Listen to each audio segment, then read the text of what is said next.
We know there are many choices in internet radio, and the staff and host of LA Talk Live would like to thank you for choosing the internet's hottest destination for the most eclectic sound and invigorating talk. This is LA Talk Live. We are more than just talk.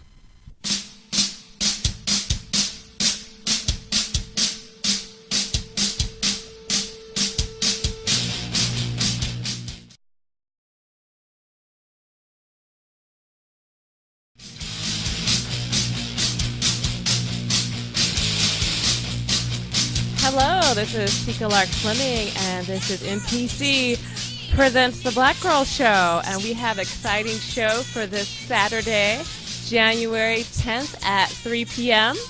But before we have our exciting guest, I am going to do the Breaking the Table. And the title this time is called Black Politicians' Objective Shouldn't Be for Rich White Men to Give Them Money. Inglewood Mayor Butts thinks he can ram an 80,000-seat, environmentally unsound stadium down the throats of the residents of Inglewood, and he thinks he can break the law to do it. In OC Register story by Scott Reed, Butts and HPLC officials, and that's a Hollywood Park officials, said folding plans for the 60-acre stadium into plans for the Hollywood Park redevelopment through voter approval could allow the stadium project to avoid years of costly environmental and fiscal reviews. The California Environmental Quality Act, CEQA, is a California statute passed in 1970. After the United States federal government passed the National Environmental Policy Act, NEPA, in 1969 to institute a statewide policy of environmental protection or environmental reviews in California. CEQA does not regulate land use, so this law has nothing to do with zoning. So if people say it's already zoned or Inglewood's already zoned for a football field, that's fine because CEQA does not have anything to do with zoning. What CEQA requires is that the state and local agencies within California to follow a protocol of analysis and public disclosure of environmental impacts of proposed projects and adopt all feasible measures to mitigate those impacts. What are the basic requirements of environmental review or under CEQA? The environment review requires imposing both procedural and substantial requirements, and at the minimum, an initial review of the project and its environmental effects must be conducted. Depending on the potential effects, a further and more substantial review may be conducted at the time. A project may not be approved as submitted if feasible alternatives and mitigation measures are able to substantially lessen the significant environmental impacts of a project. And that means, in layperson's terms, if a project can be built better, it can be built more environmentally sound, that means it must be built that way. You can't just put stuff up.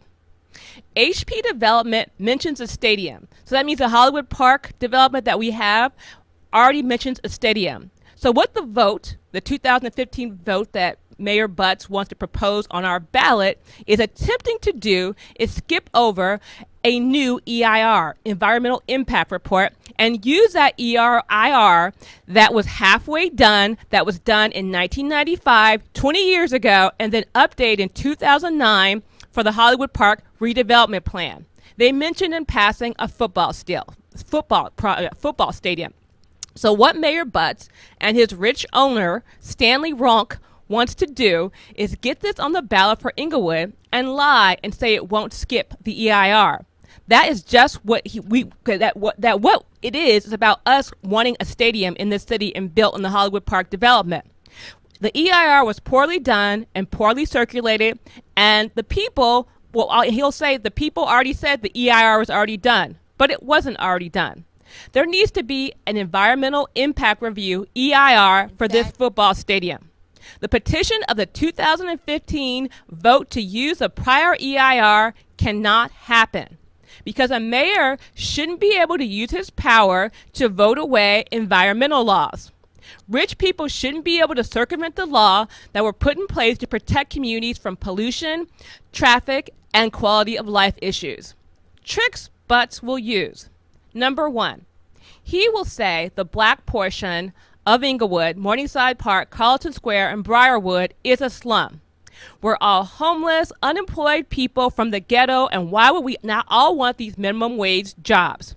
In a white suburban community, there's no way you can mount a PR campaign about minimum wage jobs, an 80,000 square foot, 80,000 seat stadium, and traffic, and put that up as if it's helping people. Butts will have no problem, but if you view Inglewood from a racist perspective, from an anti-black perspective, and from a white supremacist perspective, it will work. And Butts has no problem using that perspective to get the stadium built. The nonprofit industrial complex will kick into full gear. They'll start with giving away backpacks and turkeys and gives the media whatever impression they need to paint the black community around the forum as depressed and bad off. So, of course, we need to have a football stadium.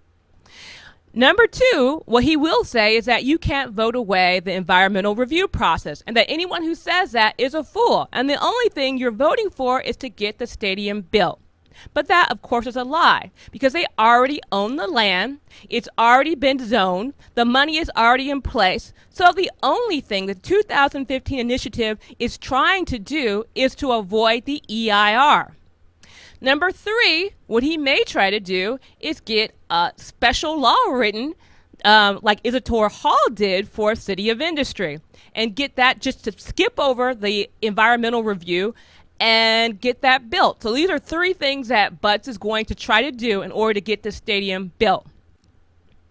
There will be more tricks, but that's what's going to go into effect. Even if you want the stadium, you should be troubled by the lack of disclosure, the obvious attempt at violating our state's environmental protection laws, and the complete disregard for disclosure, for our rights, for democracy. We voted for Mayor Butts. We voted for County Supervisor Mark Ridley Thomas. We voted for Isadora Hall. We voted for George Dotson with the idea that they would be working for us, the people who they represent, and not rich people like Stan Kroenke, whose family gave $1.2 million in 2012 to right-leaning Republican candidates who favor oppressive policies.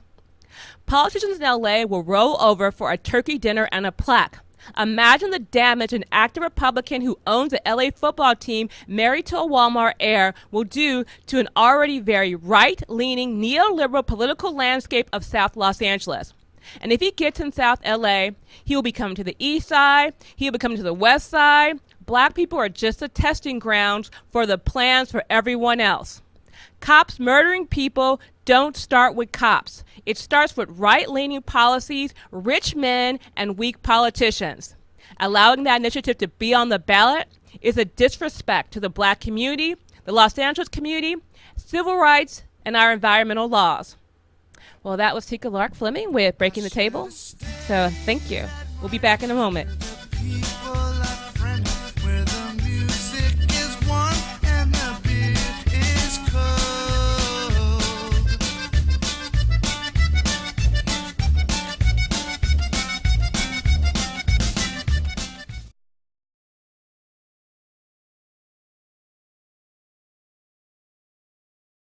At least that's what I'm told.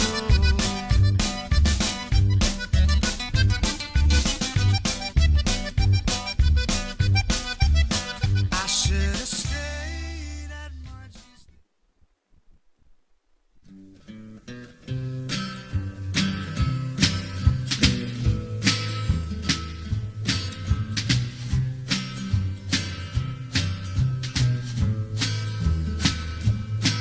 It's a hard, black rain coming down flooded fields. Hello, this is Tika Lark Fleming back with the second show of the Black Girl Show. And I'm really happy to have our next guest, Lynn Manning. Read a little bit of a bio of Lynn Manning. Lynn Manning is a co-founder and artistic director of the Watts Village Theater Company. He is also an award-winning poet, playwright, actor, and former champion of blind judo. He has accomplished all of these after being shot and blinded by a stranger in a bar in Hollywood at age of 23. Originally an aspiring visual artist, Lynn turned his creative energies towards the literary arts. He now paints with words. He now paints with words. So So how are you doing, Lynn? I'm doing well. Oh, okay. Okay, good, good. Glad to be here. Okay. Gotta be closer to the mic.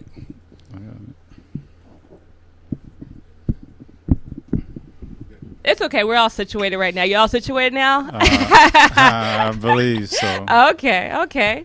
So I always start off by asking people a question about Los Angeles. You're not a Los Angeles native, right? You're from... Well, I was born in Fresno, but I've been here since 3 years old, so I'm an Angelino. You're an Angelino. Yeah. So what is your favorite bus line in Los Angeles? Wow. I have to say that would be the old 207 down Western. Oh, why is that? It connects with several neighborhoods I lived in when growing up. Mm-hmm. Okay. My favorite bus line is, I guess I have to say that the 210. The 210. The 210. You know, it goes from the South Bay all the way to Hollywood. You know that bus line. Oh yeah. Yes, it goes all along Crenshaw. That's a famous bus line. Right. So let us talk a little bit about your play Weights. And that's that kind of was an autobiography. Yes, it's an autobiographical piece. Mm-hmm. It's a play I wrote, I guess, maybe 10 years after getting into playwriting. It was the first solo piece I wrote for just for me to perform, and I thought it was time. I take the audience on a journey from the night I was shot in a bar on Vine Street in Hollywood, and take them on the roller coaster ride of recovery and flashbacks to growing up in Los Angeles, and how growing up in one of the most impoverished areas of LA helped me, prepared me to deal with the loss of my sight. Mm-hmm. Mm-hmm. And what neighborhood in Los Angeles did you grow up in? Originally, the first 9, almost 10 years of my life were spent in the area of Adams and Central Avenue. Mm-hmm. What had once been, the core community of African American life in LA, but it was not that in 1965 or it's 1960 during the years that I was living there. It was a community in most significant decline during that time. Mm-hmm. Mm-hmm. So why did you start the Watt? Well, you know what? Actually, I'm gonna kind of go back a little bit. All right. You were a visual artist. I was. That was my aspiration, was to be Black Salvador Dali or something. His kind of work I liked. Ernie Barnes' work I liked. I aspired to be that, and to expatriate someday to France. but the world has its own inclinations, and so when I got shot, I was 23 years old at the time when I got shot and blinded. I was somewhat prepared to expect that possibility, because my life coming up had been filled with all sorts of mishaps and tragedies and losses and all of that. So when I was 18, I had asked myself, like, what's the worst possible thing that can happen to you? And considering that I wanted to be and was a visual artist, I said, well, the worst thing that could happen would be for me to go blind. And I asked myself if I could deal with that. And if I thought I could, how would I do it? And since the literary arts had always been my second love, I decided that that's how I would deal with it. I would turn my creative energies toward the written word, poetry and prose.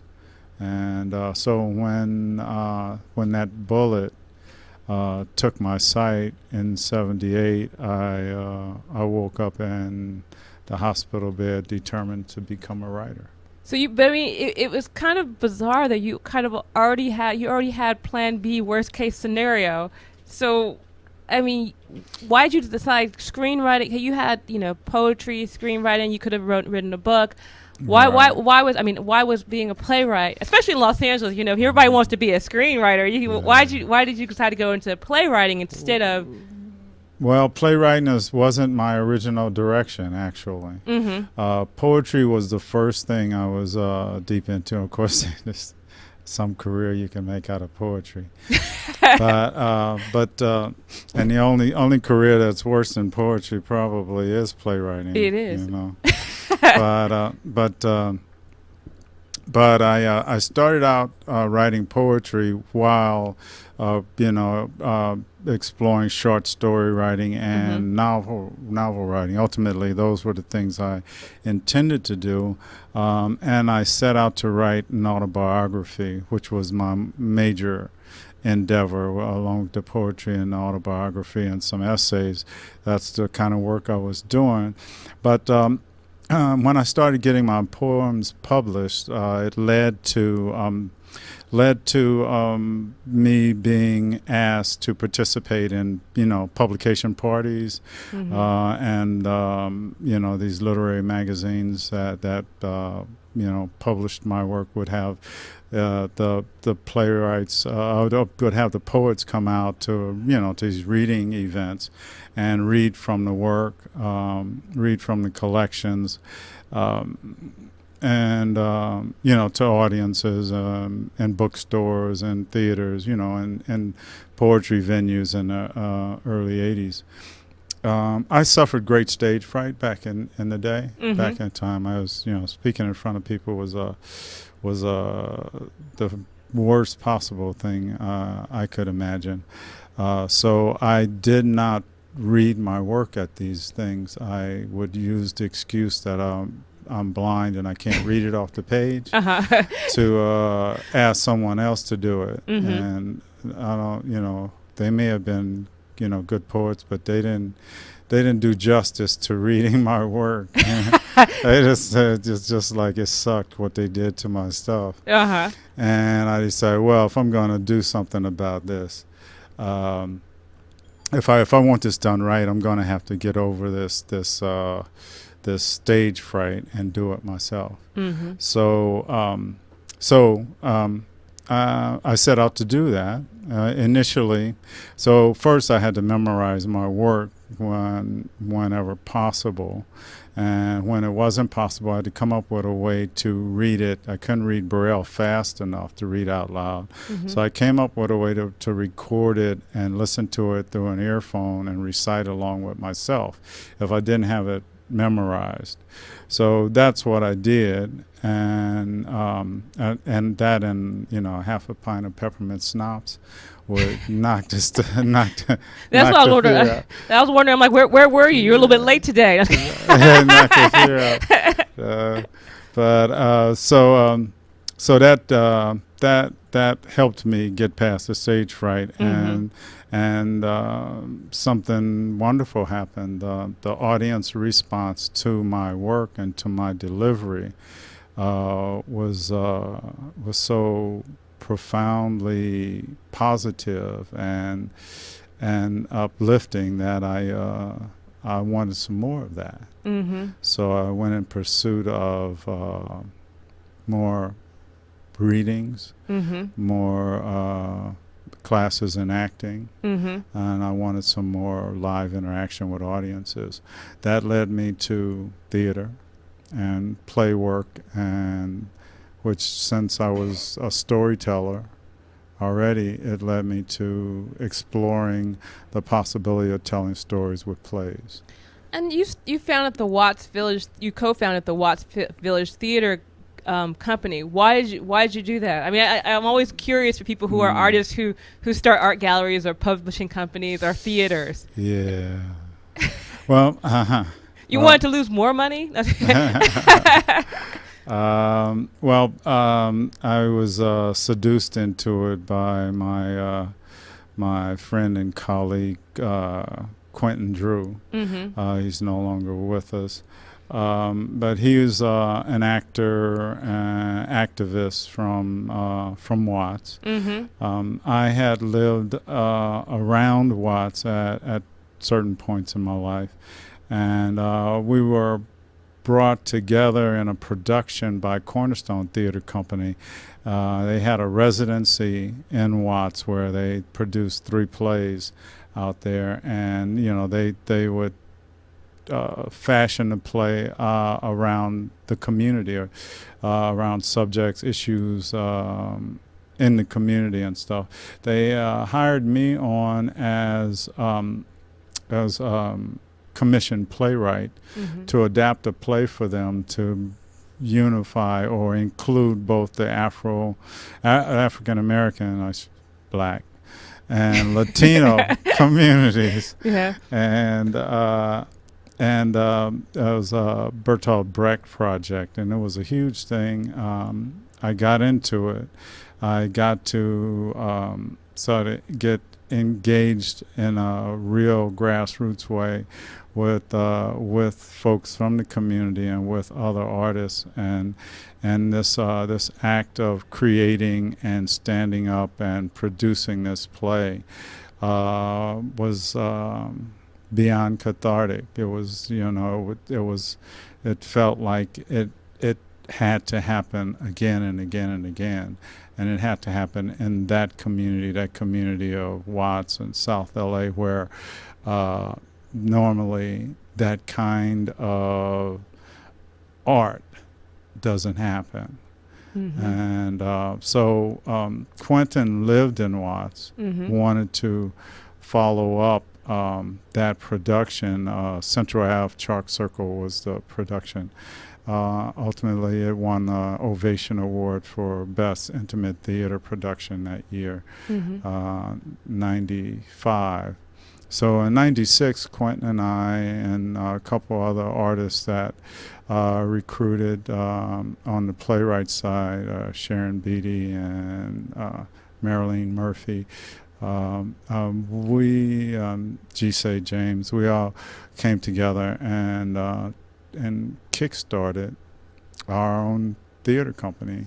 And back in the 80s, Kickstarter didn't mean No, it didn't have anything to do with the internet. This was you just started it, yeah. Yeah, we just started it. Don't want to confuse anybody. No. Yeah. Nobody gave us any money.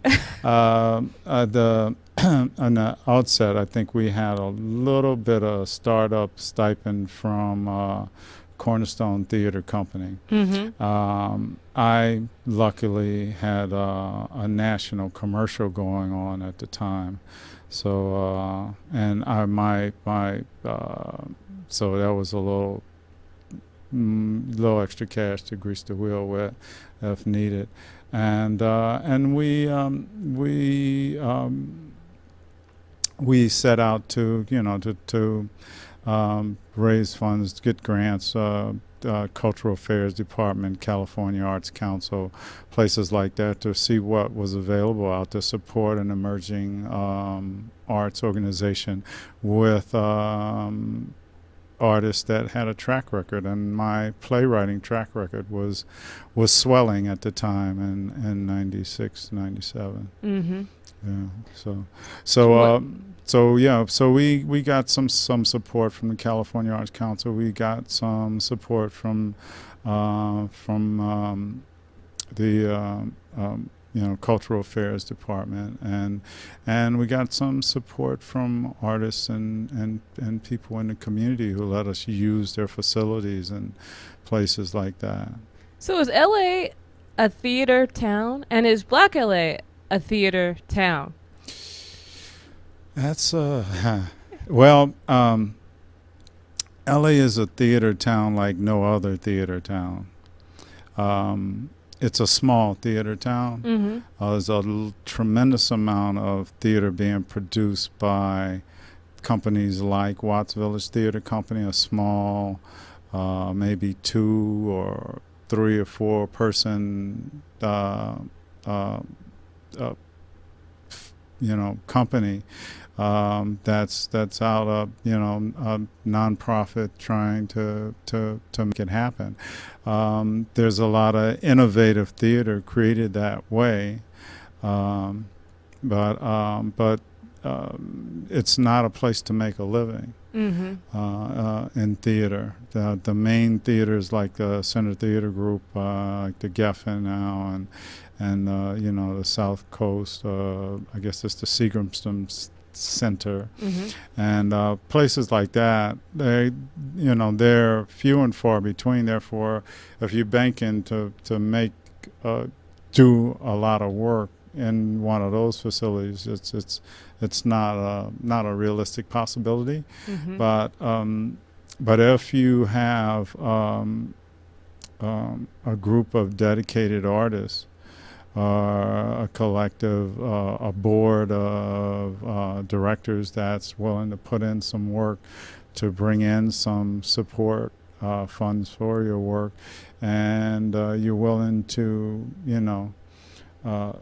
leave the time clock behind and work when you have to, you can make something happen here in LA. So what's going on at Watts, the Watts Village Theater now, and how can we help and support it? Okay, where's my mic? Right I'm there. in there. Just making sure I'm Okay. in the mix. So I get turned around. Well, let's see. What we're about now, we just closed off our 2014 season. We're going forward. We're going into, just like next week, we're starting up our collaboration with the Locke High School or Locke College Prep cluster in Watts. We do after school production. We're in class and after school production. We develop a new play with the input of the students, and then we take them through the process of what it is to design that play, to stage that play, to rehearse, and mount a full production for an audience. So we'll be working with that group. We'll have teaching artists in the mix for that group beginning next week and ending week before Memorial Day. So that's a big part of our program. That's our educational program. Mm-hmm. We're also reaching out to another school, Yo Watts, Youth Opportunities High School, and we'll be exploring with them establishing an after-school theater program for them. The issue is that the arts, a lot of the schools, I don't believe there is a campus in Watts proper that is not a charter school now, and What is that? Whoa, that's very disturbing. It can be.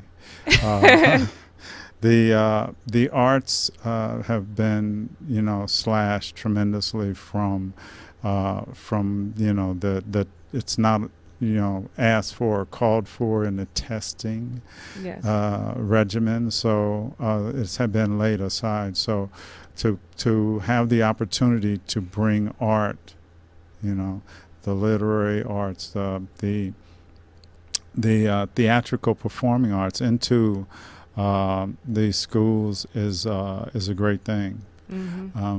Because as a performing artist myself, I know the value and the pride it has brought me to and the things I've discovered and learned about myself and mankind through the arts and the pursuit of the arts and the collaboration with other people that theater requires. It's a great thing. So that's our educational program. We're launching a collaboration between myself and a poet and performance artist, Leroy Moore, out of Berkeley, who founded a organization called Crip Hop Nation. And it's performing artists with disabilities, and they tour around. They just came back from the UK. I'm actually playing them. Well, they're one of my songs, like counter clockwise. I was like, I know them. I know that genre of music. Okay. Well, I'm collaborating with Leroy Moore. We're writing a play together. That's it. Yeah. Yeah, so we're doing a play called the tentative title is it's a Crip Hop Nation, Where My Crippled Homies At. Oh my God! Okay, that is great. Yeah. And thank you so much, Lynn, for talking with me.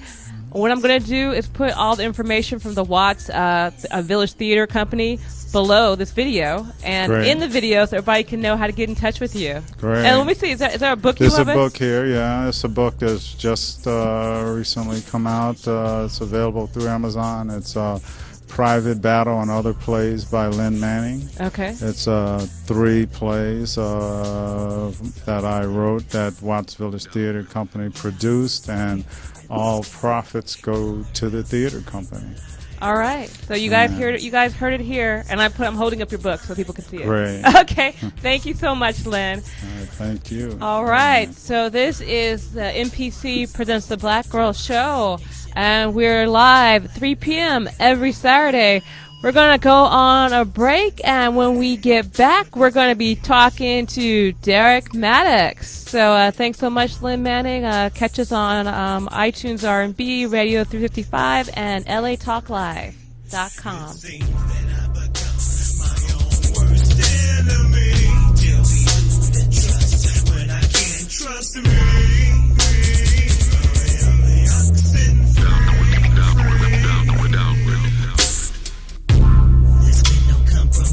To my demise, I live fast, drink fast, fuck fast. We know there are many choices in internet radio, and the staff and host of LA Talk Live would like to thank you for choosing the internet's hottest destination for the most eclectic sound and invigorating talk. This is LA Talk Live. We are more than just talk. Got to have a little esperanza to get by. Baby, hold your head up.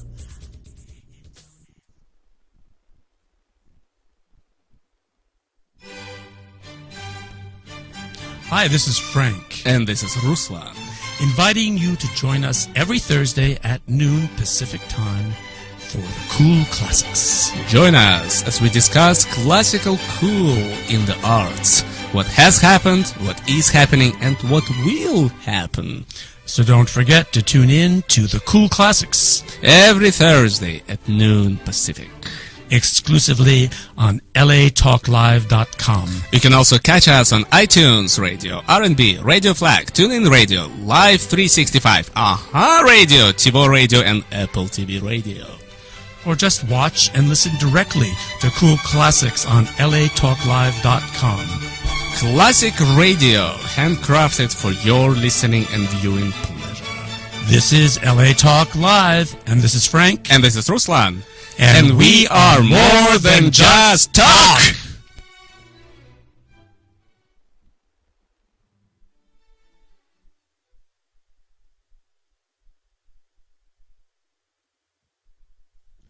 Hi, this is Starlet Quarles, and I'm inviting you to join us every Wednesday from 5 to 6 p.m.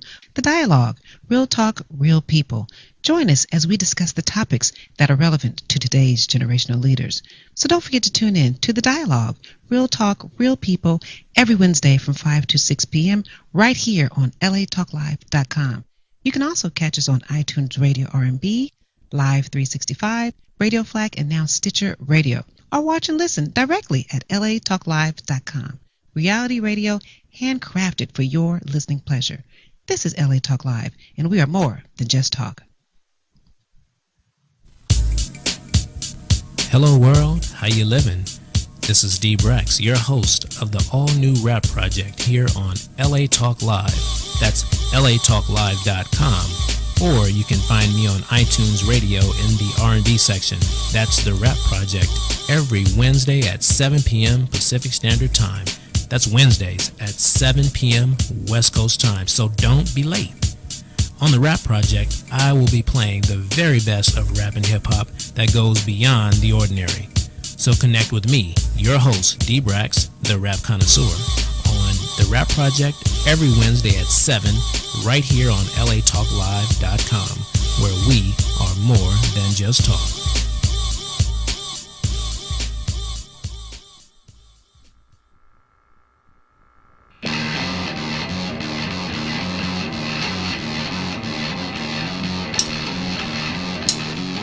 When I see you, I lose all sensation in my pussy.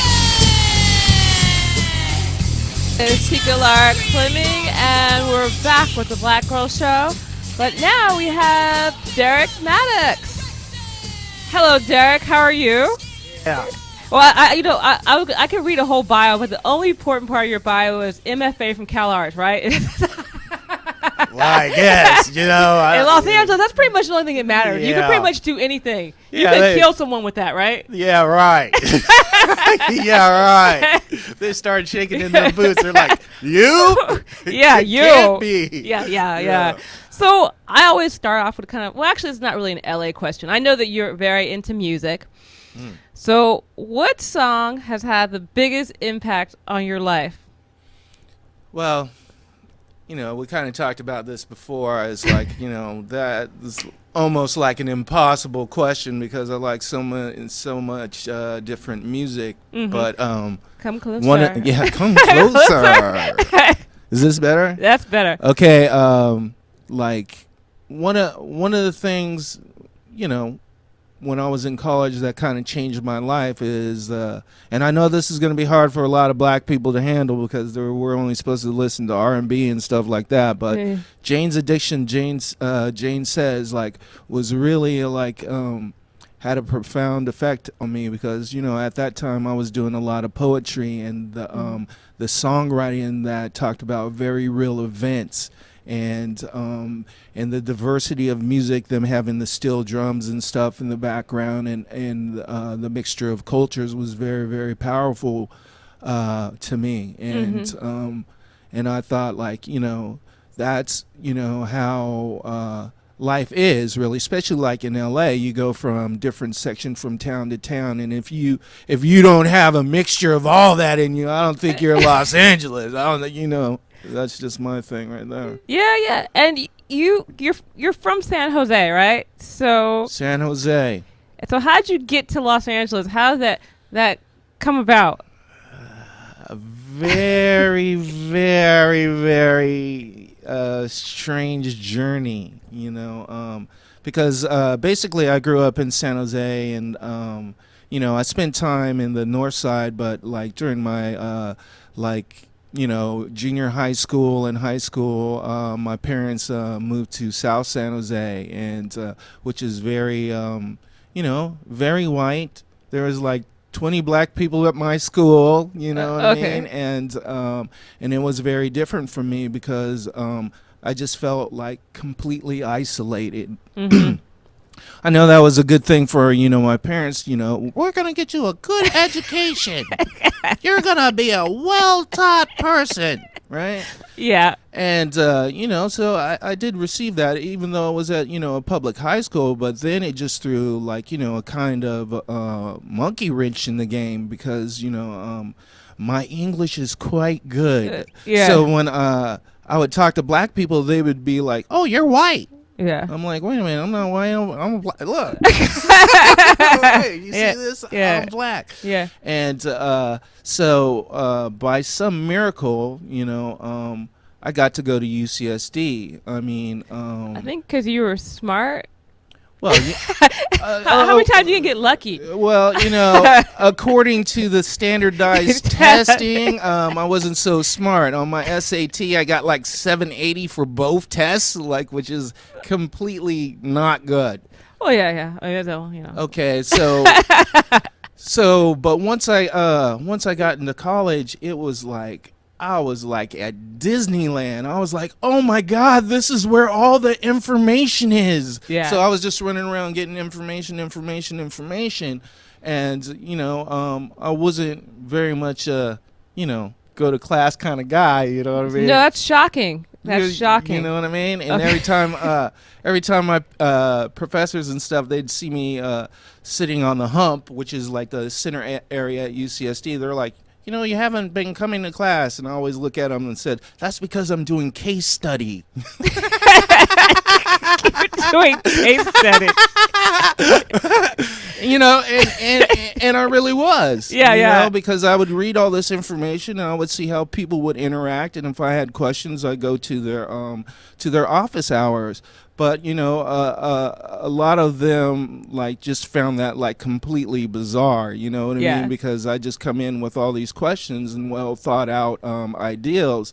And then how I got to Cal Arts, I really love this story. It's just kind of strange, my really, this is like my mentor. She knows me so well. Dee Dee Halleck from UCSD, she started Paper Tiger in New York and Public Access in New York. And one day when, I was getting ready to graduate, she saw Derek, what are you going to do with your life? And I was all like, I just don't want to work for a corporation. Yeah. And she's all like, well, I want you to come to my office at 2:30 in the morning and we're going to talk about what you're going to do. And I'm like, what? 2:30 in the morning? But she the reason why it was 2:30 in the morning because she split time between California and New York, and she was going to New York the next morning, so she, had to pack up her stuff or whatever. Mm-hmm. So, it was already bizarre, and there was no sexual thing in none of that stuff. But so I'm like 2:30 in the morning, so I go there, right? And she starts, again, she asked me the question, what do you want to do with your life? And I'm like, again, Dee Dee, like I said earlier, I just don't want to work for a corporation. And she's all like, well, I think you need to go to art school. And I think to go to Cal Arts. I didn't even know what a Cal Arts was. And I was like, what am I going to show them? And she's all like, show them some of your videos, which I did 2. You know what I mean? So I really had no idea. And, I just kind of blew her off whatever, you're just saying stuff. So the next day I came to, wish her goodbye, and she had a train ticket, a list of all the people I was supposed to see. And I was like, this lady is smart. She was so smart because she knew if she bought me a plane ticket and did all that stuff, I'd feel so guilty that I would have to go. So that's basically how I ended up at Cal Arts. In Los Angeles. Exactly. So as you see, it's just I've never really planned anything out. It just sort of kind of happens. What is that? Give me that. What's that helmet? Let me see this helmet. What is this? This is when you drive in LA, you got to have protection, and this is my rush hour traffic my garb, you know what I mean? Yeah. And also I'm an Afronaut, so I got to get that in there too. Okay. You are an installation artist. Can you kind of give people kind of a rundown of what that means? Because I think people go, oh, artists. They just think, oh, you paint pictures or you do photography. You do all those things too. But what, your whole thing is kind of like installation. Can you give us a little rundown of that?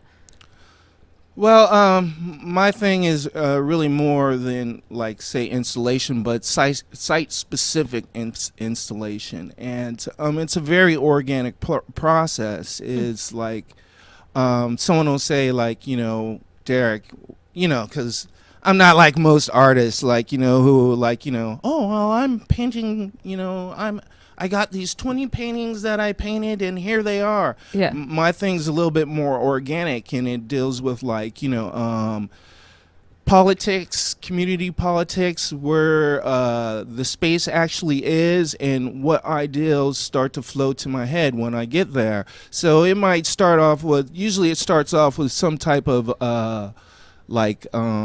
either a written thought from myself or a written passage that I read, or a comment that someone else says, and then all of a sudden these ideals start coming to me, and then what I do is I call myself a hunter-gatherer. I'm very much in the, as I found out in art school, I didn't know before, but Yeah. I'm very much in the line of John Outerbridge and David Hammonds and Noah Purfoy, and to put some women in there too, Betty Saar, because they were all found object kind of people. But I didn't know that at the time. I would just like, because I didn't have painting skills. I didn't have all, I wasn't really a photographer. I didn't really know what I do. I was just kind of like, shaking in my pants, really, because I was just like, you got to make something, but you don't know what you're doing. So I'm like, let's go collect junk and put it together. That might, do something. But as I started doing that, I found out that it was more of like, a kind of like spiritual path for me, because the more stuff that I would find, it was actually like you hear this all the time, that the work is speaking to me, but no, it's speaking to me. Like, I'd walk by like, a beat up chair and it'd say like, you know what, you got to take me home. And I'm like, I don't even know why I need to take you home. Like, no, you got to take me home, Yeah. And so, like, I pretty much live by this process. Like, one funny story I have, like, describing this process. I was at home and I'm on the computer. I'm playing, doing some Photoshop, because I do that, right? Yeah. And then all of a sudden, a little voice in my head was like, you got to go to the thrift store. And I'm like, why do I got to go to the thrift store? You need to go right now. I'm not making anything. Go to the thrift store, all right? So I go to the thrift store, walking through the aisles, and there's this like, it's a prefabricated bottle that you would see, kind of like a tequila bottle, like a Patron bottle, but it had a weird crooked neck. It was blue, and it was a fabricated bottle. And then the little voice in my head is like, you need to get that bottle. And I was like, I didn't bring any money. You need to go get that bottle. So I go home, get the money, come back, and, I buy the bottle, bring it back home, and I'm like, now I got the bottle, whatever, right? Yeah. So, I'm doing my thing. I set it on my little altar. I'm doing my thing, and all of a sudden, all this information started coming. Basically, I was looking at the computer, looking at my exhibit that I had up at CAM, which is the Diverted Destruction 6, and it was a tribute piece to Noah Purfoy. And I started looking at this piece, and all of a sudden I just started downloading all this information as if the piece was actually explaining it to me, and there was like so many different aspects that I didn't see before when I put it in, but the symbols in there, because I'm very much into symbols, and I was like, oh my God, this is just like incredible, like, so I started writing it down and telling people, but now I could tell them and point to the things in the show, and there was no denying it. All these people were dropping their jaws like, oh my God, and I'm like, oh my God, what's going on here? Is this why I got the bottle? Yeah. But yeah, that was why he got the bottle. Wow. Okay. So who it is so weird now, and I now feel like I'm asking you these questions that are like real basic. So, who's your favorite artist? I mean, after that. Well, okay, this is gonna cause some controversy too, because again, being a person, even though I went to Cal Arts, I'm pretty much self-taught, and how I analyze stuff. My favorite artist, this is gonna drive people nuts in the art world or whatever, is this homeless cat that lived down my street called Pablo Luis Rodriguez. Yeah. And I used to just like look at this cat like, oh my God, he's like the best like installation artist / performance artist, and he don't even know it. Yeah, right? yeah. He had this, he's a Latino American homeless cat who had this shopping cart, but he would have these like. Very close to the mic. He would have these. Come closer to the mic. He would have these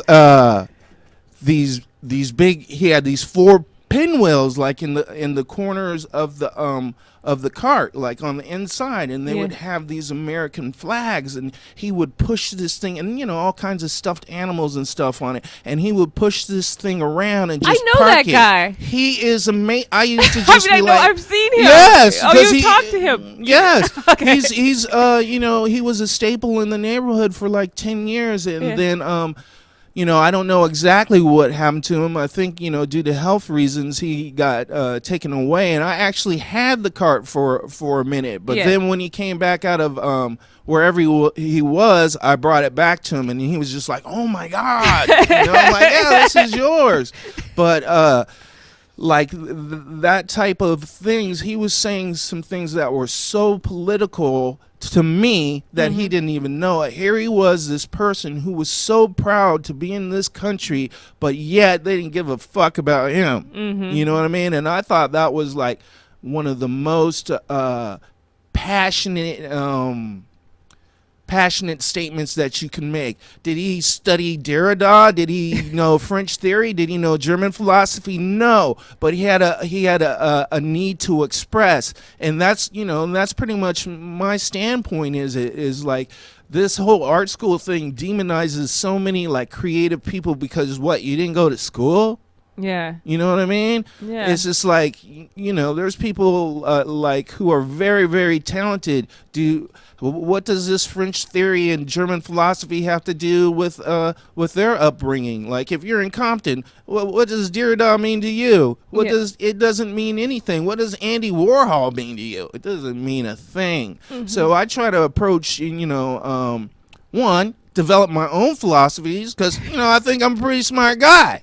Yeah. And 2, to see how that actually works in the world, and to make work that's for the everyday average Joe. Like my work will speak to higher forms, art school, museums, and all that. But I want to touch the people who are walking in the street, because my main thing is like the street is so magical. How many times have you you had to go I don't know how much you're doing it, but like as a guy, you got to go to the bathroom, and you go around the corner and you go do your thing, and all of a sudden there's this amazing thing there, and you're like, and then the next time you may go to show someone and it's gone. And I love that, the temporality of it all. But here in this society, it's all about consumerism. How long can I keep it? I'm going to put it in my collection and put it in a show. I'm not saying don't buy my stuff, but when it comes down to it, is art about commodity, or is it a spiritual thing? What are you trying to communicate to people? So what is do you feel that the future of art, you think it's in galleries, museums, or the street? Where do you think the future? Do you think that, as far as actual art and not decorative commercial type stuff that people can kind of go, oh, look, I have the latest, almost like a purse in my house. Where do you think art's going to go?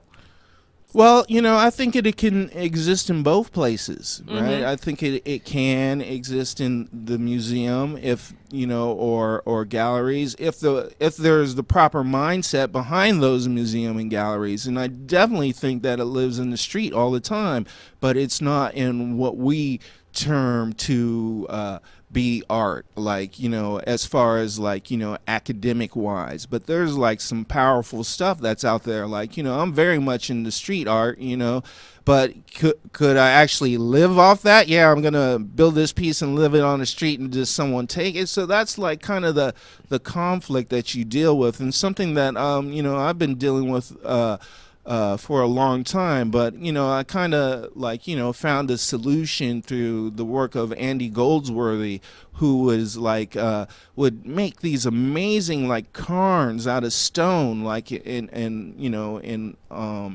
the beds of rivers or the shore of the beach, knowing that they were going to get destroyed. So he was able to maintain his meditative process while making this work. But at the same time, before they got destroyed, he took a picture of it, right? Mm-hmm. And you could buy the picture. Yeah, hey, you could buy the picture. You could buy the picture of the temporary thing. Yeah. But but these things are what he built was very amazing, to the point where you're like, how did he do that? But they're no longer there, and that's what I loved about it. But if you want to, if you need to take a piece of that home, he's more than happy to give you the picture, which you could have, but it doesn't destroy his meditative process while making the work.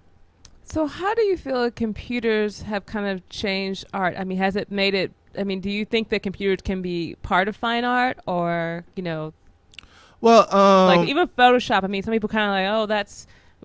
How do you feel that can be incorporated, or has it been incorporated into art in a legit way? Or well, because I do Photoshop. Mm-hmm. I'm pretty good, they would say. But one of my things was what you're just talking about. I was like, oh, okay, that looks great on the screen, but is it really real? Mm-hmm. Okay, to me, like, anything on the screen is really like, fourth dimensional. How do you bring it in 3D world and something that is artistic? So what I came across after, again, one of these things of trying to figure stuff out, I started making handmade paper and finding out ways to take the digital image and print them on the paper, but not only that, but to incorporate, some painting aspects on the paper and stuff. So when you actually print it on there, it's no longer like a digital. It has a real feel to it, and it has a real life, instead of something that you can make 24 cards of. You know what I mean? It could be a singular item. So what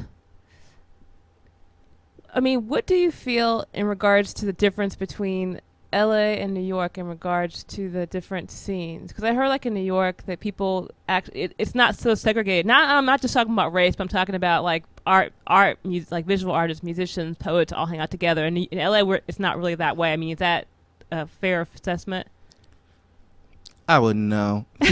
People get on me about that too, because I'm so much about like art now. Yeah. It's like I could really care less about the scenes. If they're like, have you heard of this artist or seen this magazine or seen that?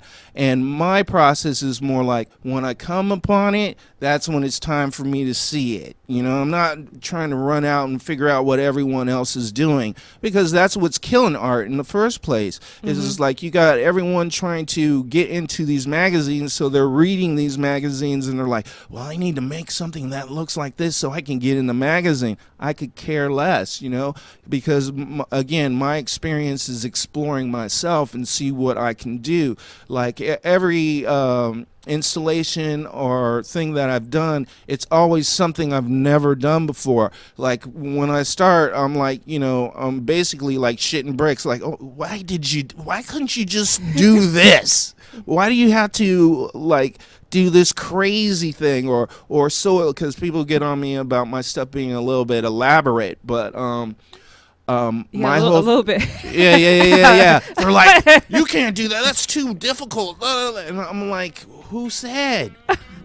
Well, before we wrap up, I want to ask you: is there anything that you're doing that you could talk about? I know you're doing a lot, but anything that you're doing? Trying to get a job. That's never going to happen. You're an artist. That's your job. All righty. That was Tika Lark. That was the Tika Lark presents the Black Girl Show. I would like to thank Derek Maddox very much for coming on the show, and Lynn Manning. Make sure you get his playbook from Amazon. I will put all the links to all the guests below so that we can find them and you can look them up. Thank you so much for talking to me. And we have a book fair on March 7th. So please participate. If you want more information on that, I'll also put that below. March 7th, the Black Girl Book Fair at Cielo Galleries and Studios. And thank you, Richard Carr, for engineering. Have a great Saturday.